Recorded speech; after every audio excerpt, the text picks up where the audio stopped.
बरेच दिवस ज्यावेळेस आम्हाला पुन्हा एकदा निवडून केल्यानंतर वेगवेगळे विभाग सांभाळत असताना आता एआयचा वापर तुम्हाला सगळ्यांना माहिती आहे, तुमच्याही क्षेत्रामध्ये एआयचा वापर करू. आता कुठलंही जगात असं क्षेत्र राहिलेलं नाही की त्याच्यामध्ये एआयचा वापर होत नाही. आणि आता ऍग्रिकल्चर मध्ये पण मोठ्या प्रमाणावर ते सुरू झालेलं आहे. त्याकरता आपण देशातल्या वेगवेगळ्या संस्था कंपन्या त्यांना सगळ्यांना बोलवलेलं होतं. त्यात प्रत्येकाने आपलं आपलं म्हणणं मांडण्याचा प्रयत्न केला. आपण ज्युरी नेमलेले होते आणि मग त्याच्यातनं 150 वेगवेगळ्या सिलेक्शन इथं झालेलं आहे. त्याच्यात 60% महाराष्ट्रातले आहेत आणि 40% भारतातले, विशेषतः कर्नाटक, तामिळनाडू, काही जम्मू काश्मीरचे पण आहेत. अशा पद्धतीनं वेगवेगळ्या भागातनं वेगवेगळ्या संस्था कंपन्या आणि त्यांनी केलेल्या रिसर्चच्या संदर्भात इथं आज उद्या परवा 3 दिवस चालणार आहे. परवा दिवशी स्वतः राज्याचे मुख्यमंत्री देवेंद्रजी आणि कृषी मंत्री शिवराज सिंग चौहान साहेब स्वतः येणार आहे. सध्या तर टायमिंग 12:30चं दिलेलं आहे. त्याच्यावर समारोपाचा एक कार्यक्रम तिथं 12:30ला होईल आणि बक्षिसं पण आम्ही 16 ठेवलेली आहेत.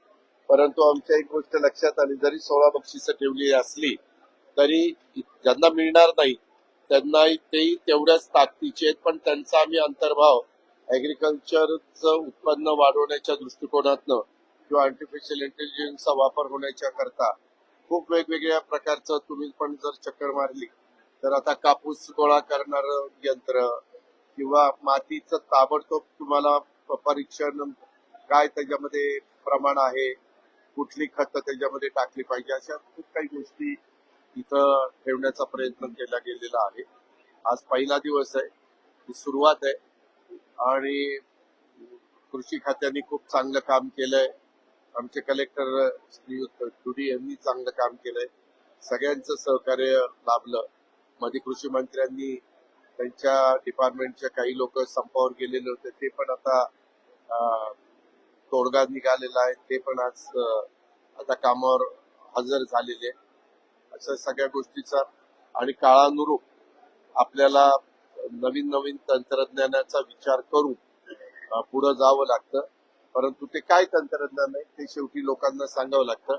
आता आम्ही जास्त करून ऊसाचं पीक, कापूस, सोयाबीन, त्याच्या संदर्भातलं फळबागा, कांदा, अशी जी काही मेजर पिकं आपल्या ह्याच्यातली आहेत महाराष्ट्रातली, त्याला ऍग्रिकल्चर डिपार्टमेंट या एआयचा वापर करण्याच्या संदर्भामध्ये प्रोत्साहन देणार आहे. आपण त्याकरता 2 वर्षाच्या करता 500 कोटी रुपयाची तरतूद केली.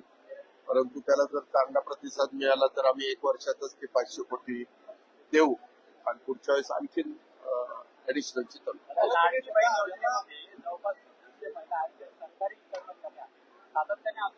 पाठीमागच्या काळामध्ये ज्यावेळेस आम्ही ही योजना आणली त्यावेळेस आमच्याकडे फार काळ कमी होता.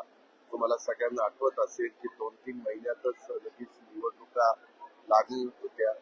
त्यावेळेस या सगळ्या गोष्टी तपासण्याच्या करता जेवढी वेळ पाहिजे होता तेवढा मिळाला नाही. तरी आपण आव्हान केलेलं होतं. आपल्याला असं वाटलं होतं की जे त्याच्यात बसत नाही ते अर्ज करणार नाही किंवा मागणी करणार नाही. परंतु काहींनी केलेलं, आता दिलेले पैसे तर आम्ही काढून घ्यायचा प्रश्न येत नाही, पण आता त्याचं व्यवस्थितपणे माहिती घेऊन खरोखरी ज्या महिला लाभार्थींना तो लाभ मिळाला पाहिजे. साधारण आमचं त्यावेळेस ठरलेलं होतं 20,000 रुपये महिना उत्पन्न जे इन्कम आहे त्याच्या आतमधल्यांना द्यायचं, असं म्हणजे 2.5 लाख रुपये वर्षाला, असं ते ठरलेलं होतं. तर काही झालं, काही मध्ये कमी केले. आता जसं जसं आपण शोधतोय तसं तसं तुम्ही म्हणताय तशा केसेस पुढे येत आहेत. त्या आल्यानंतर आपण त्याच्यातनं कमी करण्याचा कारवाई केली सरकारी कर्मचारी आहेत. अरे बाबा, कशाला आता कारवाई करायला निघतो? मान्य आहे ना, चुकलं त्याच्यामध्ये. आता मी नको होतं करायला.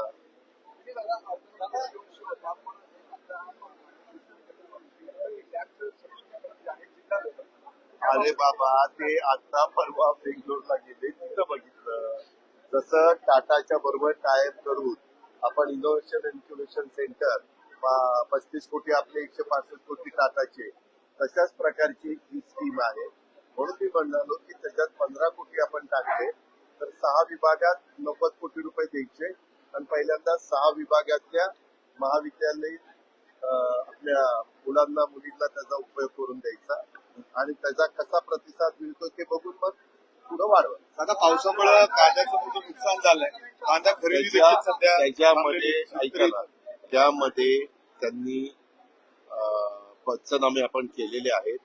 आम्ही जिल्हा कॅबिनेटमध्ये निर्णय घेतला की पंचनामे करून आपल्याला त्यांना मदत करायची.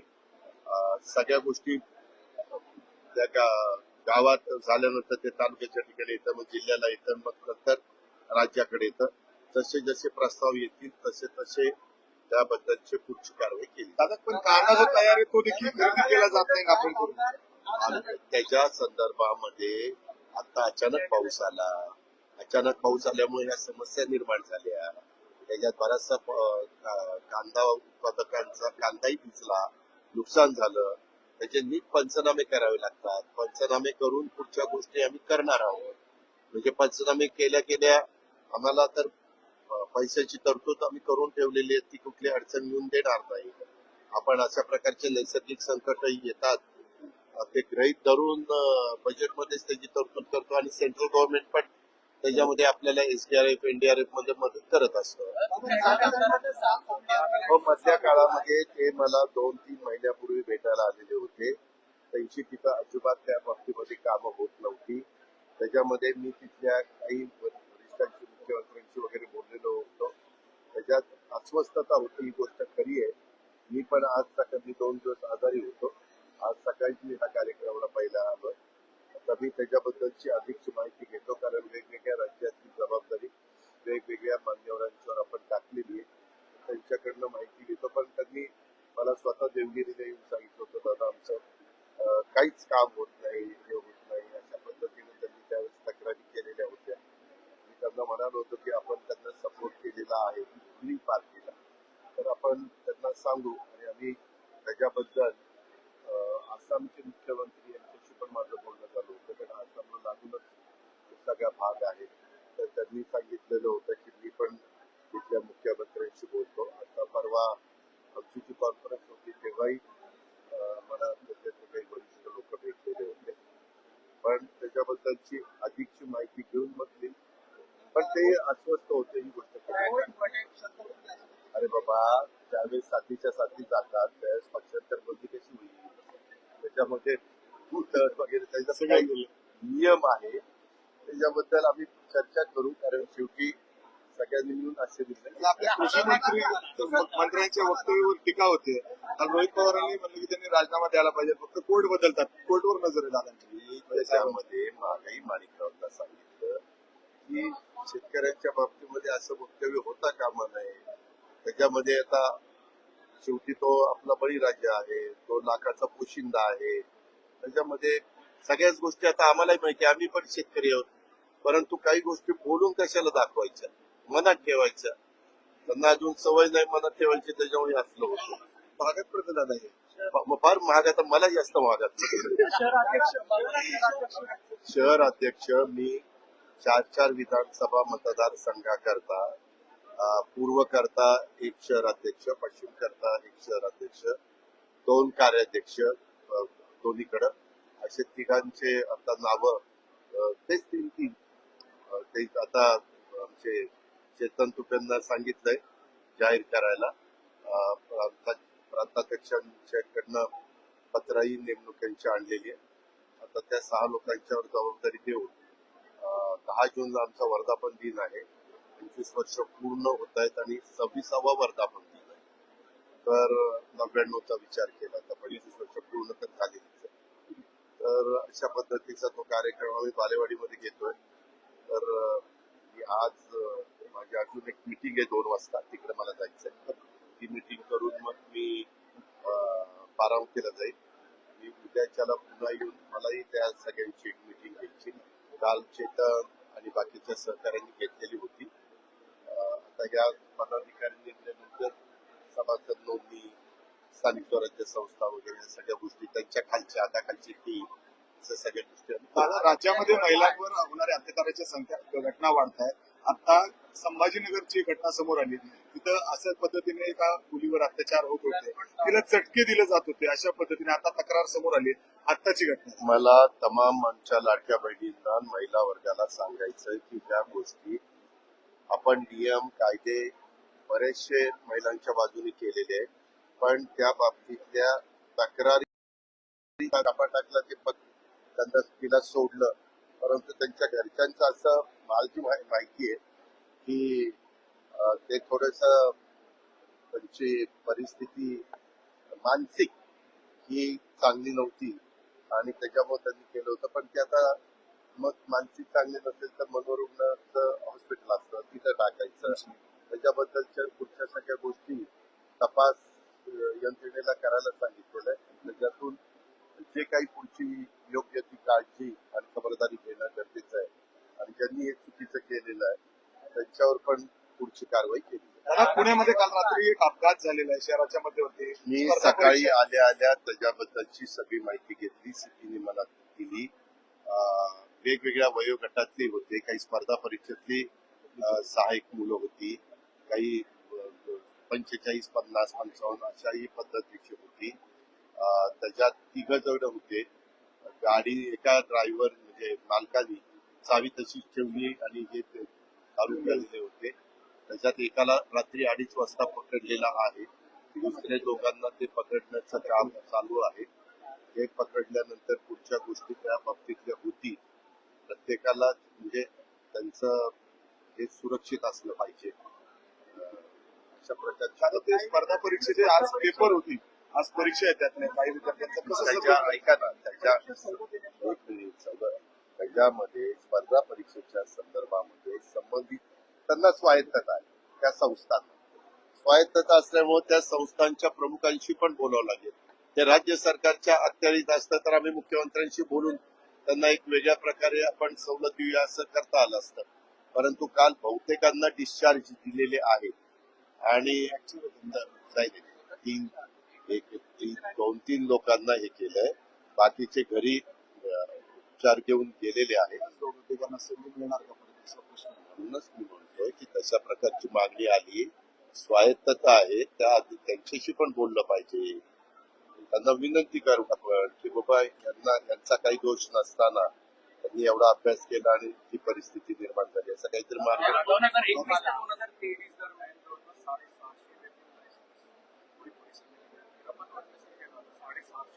त्याच्या पुणे शहरात का पिंपरी चिंचवड पुणे शहरात पुणे शहरामध्ये त्याची माहिती घेऊन मधल्या काळामध्ये बीडचा पालकमंत्री म्हणून ज्यावेळेस अशा प्रकारची तक्रार आली त्यावेळेस तिथल्या स्कूलनी खूप त्याचा फेर आढावा घेतला आणि त्याच्यातनं बरेच कमी पण केले. आपल्याला लायसन द्यायचा अधिकार आहे तसा लायसन कॅन्सल करण्याचा पण अधिकार आहे.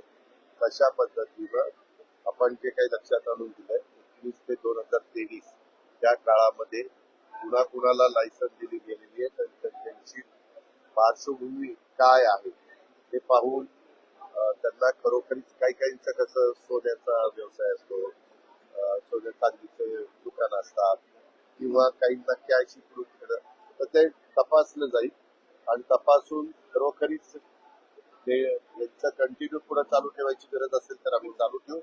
नसेल चालू ठेवायची गरज तर काही आम्ही त्याची रद्द